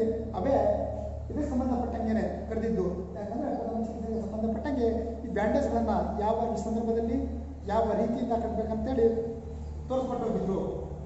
ಚಿಕ್ಕ ಎಲುಬುಗಳ ಸಂಧಿ ಬ್ಯಾಂಡೇಜ್ ಕಾಲು, ಕೈಗಳ ಮತ್ತು ಬೆರಳುಗಳ ಸಂದುಗಳಲ್ಲಿ ಏನಾದರೂ ಗಾಯಗಳಾದಾಗ ಕಟ್ಟುವಂತಹ ಬ್ಯಾಂಡೇಜು. ನಂತರದಲ್ಲಿ ಚಿಟ್ಟೆಪಟ್ಟಿ. ವಿದ್ಯಾರ್ಥಿಗಳೇ ಈ ಚಿಟ್ಟೆಪಟ್ಟಿಯನ್ನು ಸೋಂಕು ತಗುಲಿರುತ್ತಲ್ವ, ಆ ಸೋಂಕನ್ನು ಮತ್ತು ಆ ಗಾಯವನ್ನು ಅಲ್ಲಿ ಸೋಂಕು ಮತ್ತು ಗಾಯ ಏನಾಗಿರುತ್ತಲ್ಲ ಅದನ್ನು ವಾಸಿ ಮಾಡಲಿಕ್ಕೆ ಅಂತೇಳಿ ಕಟ್ತಾರೆ. ಯಾವುದು? ಚಿಟ್ಟೆಪಟ್ಟಿಯನ್ನು. ಚಿಟ್ಟೆಪಟ್ಟಿಯನ್ನು ಸೋಂಕು ತಡೆಗಟ್ಟಲು ಮತ್ತು ಗಾಯ ವಾಸಿಯಾಗುವಂತೆ ಮಾಡಲು ಈ ಚಿಟ್ಟೆಪಟ್ಟಿಯನ್ನು ಕಟ್ಟೋದನ್ನು ನಾವು ನೋಡ್ತೀವಿ. ನಂತರದಲ್ಲಿ ಒತ್ತಡದ ಬ್ಯಾಂಡೇಜ್. ಹೆಸರಲ್ಲೇ ಇದೆ ಒತ್ತಡ ಅಂತೇಳಿ ಅಲ್ವಾ? ಒತ್ತಡದ ಬ್ಯಾಂಡೇಜನ್ನು ಗಾಯವಾದ ಭಾಗಕ್ಕೆ ಅಂಟಿಸುವ ತೆಳುವಾದ ಹತ್ತಿಯ ಪಟ್ಟಿ. ಗಾಯವಾದಂತಹ ಜಾಗದಲ್ಲಿ ಅಂಟಿಸುವಂತಹ ತೆಳುವಾದ ಹತ್ತಿಯ ಪಟ್ಟಿ. ಮತ್ತು ಗಾಯದ ಭಾಗ ಹಿಡಿದಿಟ್ಟುಕೊಳ್ಳಲು ಪ್ಲಾಸ್ಟರ್ ಅಂತೇಳಿ, ಪ್ಲಾಸ್ಟರ್ ಟೈಪ್ ಹಚ್ತಾರಲ್ಲ, ಅದೇ ಒತ್ತಡದ ಬ್ಯಾಂಡೇಜ್ ಅಂತೇಳಿ. ಗಾಯದ ಭಾಗ ಹಿಡಿದಿಟ್ಟುಕೊಳ್ಳಲು ತೆಳುವಾದ ಹತ್ತಿಯ ಬಟ್ಟೆಯನ್ನು ಕಟ್ಟುತ್ತಾರೆ. ಅದನ್ನೇ ಏನಂತ ಕರಿತೀವಿ? ಒತ್ತಡದ ಬ್ಯಾಂಡೇಜ್ ಅಂತೇಳಿ ಕರಿತೀವಿ. ನಂತರದಲ್ಲಿ ವಿದ್ಯಾರ್ಥಿಗಳೇ ರೋಗಾಣುರಹಿತ ಸುರುಳಿ ಪ್ಯಾಡ್ಗಳು ನಾವು ನೋಡ್ತೀವಿ. ವಿವಿಧ ಗಾಯಗಳಿಗೆ ವಿವಿಧ ಗಾತ್ರದ ಪ್ಯಾಡ್ಗಳನ್ನು ಅದು ಕಟ್ಟೋದನ್ನು ನೋಡ್ತೀವಿ. ಅದು 2 ಅಡಿ 2 ಅಡಿ ಇಂಟು 2, 8 ಇಂಟು 3 ಮತ್ತು 9 ಇಂಟು 5 ಈ ಅಡಿಗಳ ಲೆಕ್ಕಾಚಾರದಲ್ಲಿ ದೊಡ್ಡ ಇನ್ನು ವಿವಿಧ ಗಾತ್ರದ್ದು ದೊಡ್ಡ ಬ್ಯಾಂಡೇಜ್ಗಳು ಕೂಡ ಇರ್ತವೆ. ಅವುಗಳನ್ನು ಕಟ್ಟೋದನ್ನು ನಾವು ನೋಡ್ತೀವಿ. 2 ಇಂಚ್ ಆಗಿರ್ಬೋದು, ಇಂಚಿನಿಂದ ಅಡಿ ತನಕನೂ ಕೂಡ ಅದಾವೆ ಬ್ಯಾಂಡೇಜ್ಗಳು. ಅವುಗಳನ್ನೆಲ್ಲ ಸಂಪೂರ್ಣವಾಗಿ ಕಟ್ಟೋದನ್ನು ನಾವು ನೋಡ್ತೀವಿ ವಿದ್ಯಾರ್ಥಿಗಳೇ. ನಂತರದಲ್ಲಿ ನಾವು ಇದು ರೋಗಾಣುರಹಿತ ಸುರುಳಿ ಪ್ಯಾಡ್ಗಳಂತೇಳಿ ನೋಡಿದ್ವಿ. ಈಗ ತ್ರಿಕೋನಾಕಾರದ ಪಟ್ಟಿಗೆ ಬಂದಾಗ ಅದು ತ್ರಿಕೋನಾಕಾರದ ಪಟ್ಟಿ ವಿದ್ಯಾರ್ಥಿಗಳೇ ಮಣಿಕಟ್ಟಿಗೆ ಗಾಯವಾದಾಗ ಬಳಸ್ತಾರೆ. ಮಣಿಕಟ್ಟಿಗೆ ಗಾಯಗಳಾದಾಗ ಅದನ್ನು ಬಳಸುವಂತಹ ಪಟ್ಟಿ ಯಾವುದು? ತ್ರಿಕೋನಾಕಾರದ ಬ್ಯಾಂಡೇಜರ್ ಪಟ್ಟಿ ಅಂತೇಳಿ. ನೆಕ್ಸ್ಟ್, ಕೀಲುಗಳನ್ನು ಭದ್ರಗೊಳಿಸಲು ಕೆಲವೊಂದು ಪಟ್ಟಿಗಳನ್ನು ಕಟ್ತಾರೆ. ಯಾವುದನ್ನು ಭದ್ರಗೊಳಿಸಲು? ಕೀಲುಗಳು ಸಮಸ್ಯೆಗಳು ಗೊತ್ತಿದೆ, ಎಷ್ಟು ಪ್ರಾಬ್ಲಮ್ ಎಲ್ರಿಗೂ ಕೂಡ ಅಷ್ಟೇ. ಆಲ್ಮೋಸ್ಟ್ ಸ್ಪೋರ್ಟ್ಸ್ ಮ್ಯಾನ್ಗಳಿಗೂ ಕೂಡ ಈ ಕೀಲುಗಳ ತೊಂದರೆಗಳು ತಪ್ಪಿದ್ದಲ್ಲ. ಎಲ್ರಿಗೂ ಕೂಡ ಅದು ಕೀಲುಗಳ ತೊಂದರೆ ಬರ್ತಾನೆ ಇರುತ್ತೆ. ವಿದ್ಯಾರ್ಥಿಗಳೇ ನೋಡಿ, ಈ ಕೀಲುಗಳ ಪಟ್ಟಿಗಳನ್ನು ಯಾವ ರೀತಿ ಭದ್ರಗೊಳಿಸ್ತಾರೆ ಅಂತೇಳಿ ಸ್ಥಿತಿಸ್ಥಾಪಕತ್ವ ಹೊಂದಿರ್ತವೆ. ಯಾವುದು? ಈ ಪಟ್ಟಿಗಳು ಅಥವಾ ಕ್ಲಿಪ್ಪುಗಳು ಅಂತೇಳಿ ಸ್ಥಿತಿಸ್ಥಾಪಕತ್ವ ಹೊಂದಿದ್ದು ಲೋಹದಿಂದ ತಯಾರಿಸಿದ ಒತ್ತಡ ನಿಯಂತ್ರಿಸುವ ಮತ್ತು ಅದುಮುವಿಕೆಗೆ ಸಹಾಯ ಮಾಡುತ್ತದೆ. ಉದಾಹರಣೆ, ಕೈ ಏನಾದರೂ ಮುರಿದೋತಂದ್ರೆ ಸಿಮೆಂಟಿಂದು ಹಾಕ್ತಾರೆ ಗೊತ್ತಾ? ಸಿಮೆಂಟಿಂದು ಕೂಡ ಬ್ಯಾಂಡೇಜನ್ನು ಹಾಕಿರ್ತಾರೆ. ಅದರ ಜೊತೆ ಸ್ಟೀಲಿಂದು ಕೂಡ ಬಂದಿದೆ ಈಗ ಅಲ್ವಾ? ಅವುಗಳನ್ನು ಏನು ಹೇಳ್ತಾರೆ? ಅದು ಕೂಡ ಕೀಲುಗಳನ್ನು ಭದ್ರಗೊಳಿಸುವಂತಹ ಬ್ಯಾಂಡೇಜ್ ಅಂತೇಳಿ ಕರೀತಾರೆ ವಿದ್ಯಾರ್ಥಿಗಳೇ. ಅವು ಸ್ಥಿತಿಸ್ಥಾಪಕತ್ವ ಹೊಂದಿರ್ತವೆ. ಹಾಗೆ ಲೋಹದಿಂದ ತಯಾರಿಸಿದ್ದು ಕೂಡ ಆಗಿದ್ದಾವೆ. ಅದೇ ರೀತಿ ಒತ್ತಡವನ್ನು ನಿಯಂತ್ರಿಸುವ ಮತ್ತು ಅದುಮುವಿಕೆಗೆ ಸಹಾಯವನ್ನು ಮಾಡುವಂತಹ ಪಟ್ಟಿಗಳು ಅಂತೇಳಿ ಕೂಡ ನಾವು ಕರಿತೀವಿ. ಹಾಗೆಯೇ ಲೋಹದಿಂದ ತಯಾರಿಸಿದ ಕ್ಲಿಪ್ಗಳು ಮತ್ತು ಪಟ್ಟಿಗಳು ಒಂದೇ ಸ್ಥಳದಲ್ಲಿಡಲು ಮತ್ತು ರಕ್ತಸ್ರಾವವನ್ನು ತಡೆಗಟ್ಟಲು ಸಹಾಯವನ್ನು ಮಾಡುತ್ತೆ. ನೋಡ್ರಿ ಈ ಕ್ಲಿಪ್ಗಳು ಲೋಹದಿಂದ ತಯಾರಿಸಿರ್ತಾರೆ. ಅವುಗಳು ಏನು ಮಾಡ್ತವೆ, ರಕ್ತಸ್ರಾವವನ್ನು ತಡೆಗಟ್ಟಿ ಅದುಮುವಿಕೆ ಫ್ರೆಶ್ ಮಾಡಿ ಅದನ್ನು ಹಿಡ್ಕೊಂಡ್ಬಿಟ್ರೆ ರಕ್ತಸ್ರಾವವನ್ನು ತಡೆಗಟ್ಟಬಹುದು ವಿದ್ಯಾರ್ಥಿಗಳೇ. ಅದಕ್ಕಾಗಿ ಆದಷ್ಟು ಈ ವಿವಿಧ ಸಂದರ್ಭಗಳಲ್ಲಿ ಬಳಸುವಂತಹ ಪಟ್ಟಿಗಳನ್ನು ಬಳಸ್ತಾರೆ. ಎಂತಹ ಸಂದರ್ಭದಲ್ಲಿ ಬಳಸ್ತಾರೆ ಅನ್ನೋದನ್ನು ನೋಡಿ ವಿದ್ಯಾರ್ಥಿಗಳೇ. ಮತ್ತೊಮ್ಮೆ ಅದರ ಹೆಸರುಗಳನ್ನು ನೋಡೋದಾದರೆ ಬೆರಳು ತುದಿ ಬ್ಯಾಂಡೇಜ್, ಚಿಕ್ಕ ಎಲುಬುಗಳ ಸಂಧಿ ಬ್ಯಾಂಡೇಜ್, ಚಿಟ್ಟೆಪಟ್ಟಿ, ಒತ್ತಡದ ಬ್ಯಾಂಡೇಜ್, ರೋಗಾಣುರಹಿತ ಸುಳಿ ಬ್ಯಾಂಡ್ಗಳು, ತ್ರಿಕೋನಾಕಾರದ ಪಟ್ಟಿ, ಕೀಲುಗಳನ್ನು ಭದ್ರಗೊಳಿಸುವ ಪಟ್ಟಿಗಳು. ಇವು ಈ ಪಟ್ಟಿಗಳನ್ನು ಸಂದರ್ಭಕ್ಕೆ ತಕ್ಕಂತೆ ಗಾಯಕ್ಕೆ ಆಗಿರ್ಬೋದು, ವ್ಯಕ್ತಿಗಳಿಗೆ ಆಗುವಂತಹ ಗಾಯಕ್ಕೆ ತಕ್ಕಂತೆ ನಾವು ಈ ವಿವಿಧ ಸಂದರ್ಭಗಳಲ್ಲಿ ಬಳಸ್ತೀವಿ. ಗೊತ್ತಾಯಿಲ್ಲ ವಿದ್ಯಾರ್ಥಿಗಳೇ? ಇಷ್ಟು ಈ ಪ್ರಥಮ ಚಿಕಿತ್ಸೆಯಲ್ಲಿ ಬರುವಂತಹ